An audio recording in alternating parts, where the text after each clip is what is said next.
वज़ीर आज़म इमरान खान को लगता है कि मौलाना फजल रहमान का धरना एक बैरूनी साजिश है ताकि मसला कश्मीर से तवज्जो हटाई जा सके। ये बात उन्होंने गुज़िश्ता दिनों सहाफ़ियों से मुलाकात के दौरान कही। जब सहाफ़ियों ने उनसे सवाल किया कि वो ये बात किन मालूमात की बुनियाद पर कह रहे हैं, तो वज़ीर आज़म का कहना था कि उनके पास मालूमात तो नहीं है, लेकिन मीडिया और फिर इंडियन मीडिया में मौलाना फजल रहमान के धरने की कवरेज हो रही है और बहुत ज़्यादा कवरेज हो रही है। तारीख़ में ऐसा नहीं हुआ कि इंडियन मीडिया ने पाकिस्तान की किसी दाएं बाजू की जमात की इतनी कवरेज की हो। यानी मौलाना के धरने पर वज़ीर आज़म ने बैरूनी साजिश का इल्ज़ाम लगाया और जवाब ये दिया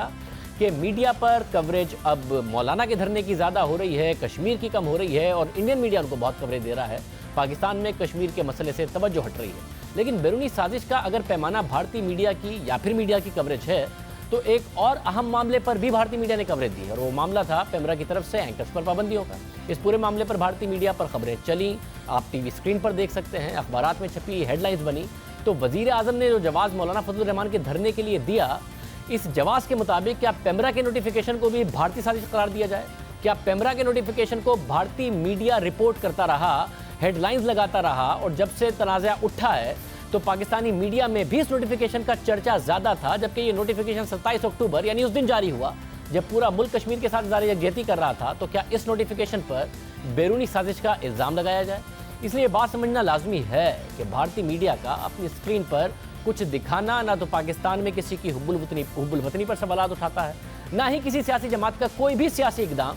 भारत में भी जब भी पठानकोट वाक़े पर नरेंद्र मोदी खामोश थे तो कांग्रेस जमात ने उन पर पाकिस्तानी एजेंट होने का इल्ज़ाम लगा दिया और फिर उन्हीं नरेंद्र मोदी ने जब मकबूजा कश्मीर से आर्टिकल 370 ख़त्म किया तो और कांग्रेस ने उसकी मुखालफत की तो नरेंद्र मोदी ने कांग्रेस पर पाकिस्तानी एजेंट होने का इल्ज़ाम लगा दिया और कहा कि देखें कांग्रेस के रहनुमाओं के बयानात पाकिस्तानी मीडिया दिखा रहा है। इसी तरह वज़ीर आज़म इमरान खान जब अपोजिशन में थे तो साबिक़ वज़ीर आज़म नवाज शरीफ को मोदी का यार कहते थे। LOC पर फायरिंग होती तो कहते थे कि जब भी नवाज शरीफ हमारे एहतजाज की वजह से ख़तरे में आते हैं तो LOC पर फायरिंग हो जाती है। अब भी LOC पर फायरिंग की खबरें आ रही हैं और बहुत ज़्यादा आ रही हैं और इमरान खान के ख़िलाफ़ एहतजाज हो रहा है। तो जो खुद इल्ज़ाम इमरान खान लगाते थे, इसी तरह मौलाना फजल रहमान उन पर इल्ज़ाम लगा रहे हैं कि उन्होंने कश्मीर का सौदा कर दिया है, जो कि और ज़्यादा अफसोस की बात है क्योंकि कोई भी पाकिस्तानी लीडर कश्मीर का सौदा नहीं कर सकता। तो ये जो हुब्बुल वतनी पर सवालात उठाना है, ये एक अफसोसनाक अमल है जो अगर वज़ीर आज़म करेंगे तो उन पर भी सवालात उठेंगे। अब दूसरी दिलचस्प बात यह है कि एक तरफ तो वज़ीर आज़म धरने को बैरूनी साजिश करार दे रहे हैं, उसे भारत के साथ जोड़ रहे हैं, दूसरी तरफ आज पंजाब के महकमा दाखिला के मातहत